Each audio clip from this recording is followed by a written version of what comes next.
ನಮಸ್ತೆ ಎಲ್ರಿಗೂ. ಎಲ್ಲರೂ ಹೇಗಿದ್ದೀರಾ? ಎಲ್ಲರೂ ಚೆನ್ನಾಗಿದ್ದೀರಾ ಅಂತ ಭಾವಿಸ್ತಾ welcome back to my Geethaji vlogs channel. ನಾನು ನಿಮ್ಮ ಸಂಗೀತ. ಇವತ್ತಿನ ವಿಡಿಯೋದಲ್ಲಿ ಈ ಒಂದು ವಾರಾಹಿ ತಾಯಿಯ ಮಂತ್ರದಿಂದ ಏನೆಲ್ಲ ಉಪಯೋಗಗಳಿದೆ ಅನ್ನೋದನ್ನು ತಿಳ್ಕೊಳ್ಳೋಣ. ಎಲ್ಲವನ್ನು ಕೂಡ ಈ ಒಂದು ವಿಡಿಯೋ ಮೂಲಕ ನಾನು ನಿಮಗೆ ತಿಳಿಸ್ಕೊಡ್ತೀನಿ. ಈ ಒಂದು ಮಂತ್ರವನ್ನು ನಾವು ಯಾವ ಸಮಯದಲ್ಲಿ ಹೇಗೆ ಪಠಿಸಬೇಕು, ಹಾಗೆ ಇದಕ್ಕಿರುವಂಥ ನಿಯಮಗಳೇನು ಎಲ್ಲವನ್ನು ಕೂಡ ಈ ಒಂದು ವಿಡಿಯೋದಲ್ಲಿ ತಿಳಿಸ್ಕೊಡ್ತೀನಿ. ವಿಡಿಯೋವನ್ನು ಎಲ್ಲೂ ಕೂಡ ಸ್ಕಿಪ್ ಮಾಡದೆ ನೋಡೋದ್ರಿಂದ ಅದರ ಬಗ್ಗೆ ಸಂಪೂರ್ಣವಾದ ಮಾಹಿತಿಯನ್ನು ನೀವು ಪಡ್ಕೋಬಹುದಾಗಿರುತ್ತೆ.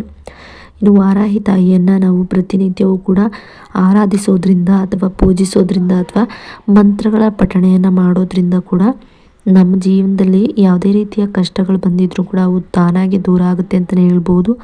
ಯಾವುದೇ ಕೆಲಸ ಕಾರ್ಯಗಳು ಅರ್ಧದಲ್ಲೇ ನಿಂತು ಹೋಗಿದರೆ ಅಥವಾ ಯಾವುದೇ ರೀತಿಯ ಮಾಟ ಮಂತ್ರ ಕೆಟ್ಟ ದೃಷ್ಟಿಗಳು ನಮ್ಮ ಮೇಲೆ ತಾಕಿದರೆ ಆ ಒಂದು ಸಮಸ್ಯೆಗಳು ಕೂಡ ಈ ಒಂದು ವಾರಾಹಿ ತಾಯಿಯ ಮಂತ್ರಗಳನ್ನು ಪಠಿಸೋದ್ರಿಂದ ದೂರ ಆಗುತ್ತೆ ಅಂತಲೇ ಹೇಳ್ಬೋದು.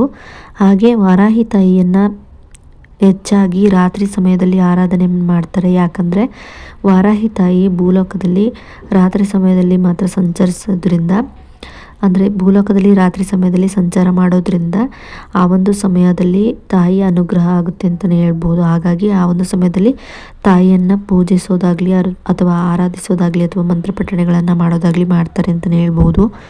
ಇನ್ನು ವಾರಾಹಿ ತಾಯಿಗೆ ಇಷ್ಟವಾದಂತಹ ನೈವೇದ್ಯ ಅಂದರೆ ಪುಳಿಯೋಗರೆ, ಹಾಗೆ ದಾಳಿಂಬೆ ಹಣ್ಣಾಗಿರುತ್ತೆ ಅಥವಾ ಹಲಸಿನ ಹಣ್ಣು. ನೀವು ಇದನ್ನು ಇಟ್ಟು ಬೇಕಾದ್ರೆ ನೈವೇದ್ಯಕ್ಕೆ ಅಂತ ಇಟ್ಟು ನೀವು ಪೂಜೆಯನ್ನು ಮಾಡಬೇಕಾದ್ರೆ ನೈವೇದ್ಯಕ್ಕೆ ಅಂತ ಇದನ್ನು ಕೂಡ ಇಡ್ಬೋದಾಗಿರುತ್ತೆ. ಇನ್ನು ನಾವೇನು ಪೂಜೆ ಮಾಡಿನೇ ಮಂತ್ರಗಳನ್ನ ಪಠನೆ ಮಾಡಬೇಕಾ ಅಥವಾ ಏನು ಪೂಜೆ ಮಾಡದೇ ಮಾಡ್ಬೋದಾ ಅಂದರೆ ಆ ರೀತಿಯೂ ಮಾಡ್ಬೋದಾಗಿರುತ್ತೆ. ನೀವು ಮಲಗಿದ್ದ ಒಂದು ಸ್ಥಳದಲ್ಲೂ ಕೂಡ ಹೇಳ್ಕೊಬೋದು ಅಥವಾ ನಮಗೆ ಅನಾರೋಗ್ಯ ಕಾಡ್ತಾ ಇದೆ, ನಾವು ಮಲಗಿದ ಜಾಗದಲ್ಲೇ ಮಲಗಿರ್ತೀವಿ ಅಂಥವ್ರಾದರೂ ಕೂಡ ನೀವು ಹೇಳ್ಕೊಬಹುದು. ನಿಮ್ಮ ಆರೋಗ್ಯ ಕೂಡ ಸುಧಾರಿಸುತ್ತೆ ಅಂತಲೇ ಹೇಳ್ಬೋದು. ಈ ಒಂದು ಮಂತ್ರವನ್ನು ಹೇಳ್ಕೊಳ್ತಾ ಬರೋದ್ರಿಂದ ನಮ್ಮ ಆರೋಗ್ಯದಲ್ಲಿ ಯಾವುದೇ ರೀತಿಯ ಸಮಸ್ಯೆಗಳಿದ್ರೂ ಕೂಡ ಆರೋಗ್ಯ ಸುಧಾರಣೆ ಆಗುತ್ತೆ ಅಂತಲೇ ಹೇಳ್ಬೋದು. ಇನ್ನು ಈ ವಾರಾಹಿ ತಾಯಿಯ ಮಂತ್ರಗಳನ್ನು ಪಠಿಸುವಾಗ ನಾವು ಶುದ್ಧವಾಗಿರಬೇಕಾಗುತ್ತೆ. ಅಂದರೆ ನಾನ್ ವೆಜ್ಜನ್ನು ತಿಂದು ಮಂತ್ರಗಳನ್ನು ಪಠಿಸಬಾರ್ದಾಗಿರುತ್ತೆ. ಹಾಗೆ ಹೆಣ್ಮಕ್ಳು ಕೂಡ ಮುಟ್ಟಾದಂಥ ಸಮಯದಲ್ಲಿ ಈ ಒಂದು ವಾರಾಹಿ ತಾಯಿಯ ಮಂತ್ರಗಳನ್ನು ಪಠಿಸೋದನ್ನು ಸ್ಕಿಪ್ ಮಾಡಬೇಕಾಗುತ್ತೆ. ನಂತರದ ದಿನಗಳಲ್ಲಿ ನೀವು ವಾರಾಹಿ ತಾಯಿಯ ಮಂತ್ರಗಳನ್ನು ಪಠಿಸಬಹುದಾಗಿರುತ್ತೆ. ಇನ್ನು ನಾವೇನಾದರೂ ಹೊರಗಡೆ ಎಲ್ಲಾದರೂ ಕೆಲಸಕ್ಕೆ ಹೋಗ್ತಾ ಇದ್ದೀವಿ ಅಂದಾಗಲೂ ಕೂಡ ಈ ಒಂದು ವಾರಾಹಿ ತಾಯಿಯ ಮಂತ್ರವನ್ನು ಪಠಿಸೋದ್ರಿಂದ ಆ ಒಂದು ಕೆಲಸದಲ್ಲಿ ಸಕ್ಸಸ್ಸನ್ನು ನೋಡ್ಬೋದಾಗಿರುತ್ತೆ. ಹಾಗೆ ನಾವು ಈ ಒಂದು ಮಂತ್ರಗಳ ಜೊತೆಗೆ ಪಾಸಿಟಿವ್ ಮೈಂಡ್ಸೆಟ್ಟನ್ನು ಬೆಳೆಸ್ಕೊಳ್ತಾ ಬರೋದ್ರಿಂದ ನಾವು ಏನನ್ನೇ ಅಂದ್ಕೊಂಡ್ರೂ ಕೂಡ ಆಗುತ್ತೆ ಅಂತಲೇ ಹೇಳ್ಬೋದು. ಹಾಗೆ ಪ್ರತಿನಿತ್ಯವೂ ಕೂಡ ಮಾರ್ನಿಂಗ್ ಅಂದರೆ ಬ್ರಾಹ್ಮಿ ಮುಹೂರ್ತದಲ್ಲಿ ಒಂದು 15 ನಿಮಿಷನಾದರೂ ಅಥವಾ ನಿಮ್ಮ ವಯಸ್ಸಿಗೆ ತಕ್ಕಂತೆ, ಅಂದರೆ ನಿಮ್ಮ ವಯಸ್ಸು ಎಷ್ಟಿರುತ್ತೆ ಅಷ್ಟು ನಿಮಿಷಗಳ ಕಾಲ ಮೆಡಿಟೇಷನ್ನ ಮಾಡಿ ನಂತರ ಪ್ರಾಣಾಯಾಮವನ್ನು ಮಾಡಿ ಈ ರೀತಿಯಾಗಿ ಮಂತ್ರಗಳನ್ನು ಹೇಳ್ಕೊಳ್ಳೋದ್ರಿಂದ ಕೂಡ ನಮಗೆ ಅನುಗ್ರಹ ಆಗುತ್ತೆ ಅಂತಲೇ ಹೇಳ್ಬೋದು. ಹಾಗೆ ಪಾಸಿಟಿವ್ ಎನರ್ಜಿ ಅನ್ನೋದು ಹೆಚ್ಚಾಗುತ್ತೆ ಹೋಗುತ್ತೆ ಅಂತಲೇ ಹೇಳ್ಬೋದು. ಆಗ ನಾವು ಏನನ್ನೇ ಮನಸ್ಸಲ್ಲಿ ಬಯಸಿದ್ರೂ ಕೂಡ ಅದು ನಮಗೆ ಸಿದ್ಧಿಸುತ್ತೆ ಅಥವಾ ಅದನ್ನು ನಮಗೆ ದೊರಕಿಸ್ಕೊಡುತ್ತೆ ಅಂತಲೇ ಹೇಳ್ಬೋದು. ಒಳ್ಳೆಯದಷ್ಟನ್ನೇ ನಾವು ಕೇಳ್ಕೊಬೇಕಾಗುತ್ತೆ, ಕೆಟ್ಟದನ್ನು ಕೇಳ್ಕೊಂಡ್ರೆ ಅದು ರಿವರ್ಸ್ ಆಗುತ್ತೆ ಅಂತಲೇ ಹೇಳ್ಬೋದು.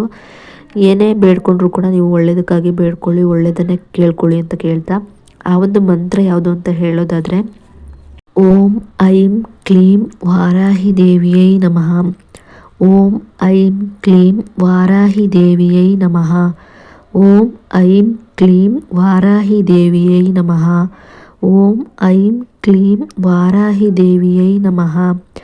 ಓಂ ಐಂ ಕ್ಲೀಂ ವಾರಾಹಿ ದೇವಿಯೈ ನಮಃ. ಓಂ ಐಂ ಕ್ಲೀಂ ವಾರಾಹಿ ದೇವಿಯೈ ನಮಃ.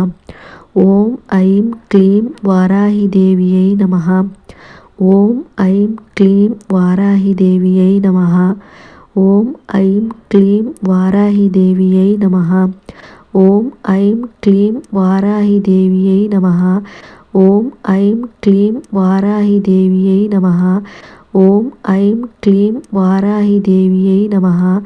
ಈ ರೀತಿಯಾಗಿ ಈ ಒಂದು ಮಂತ್ರವನ್ನು 108 ಬಾರಿ ಹೇಳಬೇಕಾಗತ್ತೆ. ನಮಗೆ ಹೇಳೋದಕ್ಕಾಗೋದಿಲ್ಲ ಅನ್ನೋರು ಕೂಡ ಇದನ್ನು ನೋಡಿಕೊಂಡು ನೀವು 108 ಬಾರಿ ಇದಕ್ಕೆ ಅಂತಲೇ ಒಂದು ಬುಕ್ ಇಟ್ಕೊಳ್ಳಿ, ಅದರಲ್ಲಿ ಬರ್ಕೊಳ್ಳಿ ಅಂತಲೇ ಹೇಳ್ಬೋದು. ನೀವು ಬರೆಯೋದ್ರಿಂದ ಅಥವಾ ಹೇಳೋದ್ರಿಂದ ಸಮನಾದ ಫಲಗಳನ್ನೇ ನಾವು ಪಡ್ಕೊಬೋದಾಗಿರುತ್ತೆ. ಇನ್ನು ಈ ಒಂದು ಮಂತ್ರವನ್ನು ಹೇಳ್ತಾ ಬರೋದ್ರಿಂದ ಎಲ್ಲ ರೀತಿಯ ಸಮಸ್ಯೆಗಳು ದೂರ ಆಗುತ್ತೆ ಅಂತಲೇ ಹೇಳ್ಬೋದು. ತಾಯಿಯ ಅನುಗ್ರಹ ಕೂಡ ಆಗುತ್ತೆ ಅಂತ ಹೇಳ್ತಾ, ಈ ಒಂದು ವಿಡಿಯೋ ಏನಾದರೂ ನಿಮಗೆ ಇಷ್ಟ ಆದರೆ ಲೈಕ್ ಮಾಡಿ, ಶೇರ್ ಮಾಡಿ, ಕಮೆಂಟ್ ಕೂಡ ಮಾಡಿ. ಇನ್ನಷ್ಟು ಇಂತಹ ವಿಡಿಯೋಗಳನ್ನು ನೀವು ತಿಳ್ಕೊಬೇಕು ಅನ್ನೋದಾದರೆ ನನ್ನ ಗೀತಾಜಿ ವ್ಲಾಗ್ಸ್ ಚಾನಲ್ನ ಸಬ್ಸ್ಕ್ರೈಬ್ ಮಾಡ್ಕೊಂಡು ವಿಡಿಯೋ ನೋಡಿ.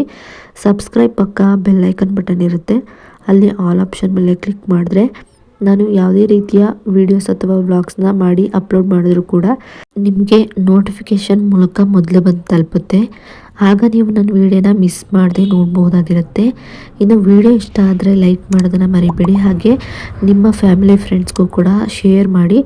ಯಾರು ಕಷ್ಟದಲ್ಲಿದ್ದಾರೆ ಅವ್ರಿಗೂ ಕೂಡ ಹೆಲ್ಪ್ ಆಗಲಿ ಅಂತ ಹೇಳ್ತಾ, ವಿಡಿಯೋ ಇಷ್ಟ ಆದರೆ ಲೈಕ್ ಮಾಡೋದನ್ನು ಮರಿಬೇಡಿ. ವಿಡಿಯೋ ನೋಡಿದ್ದಕ್ಕಾಗಿ ಥ್ಯಾಂಕ್ ಯು ಫಾರ್ ವಾಚಿಂಗ್.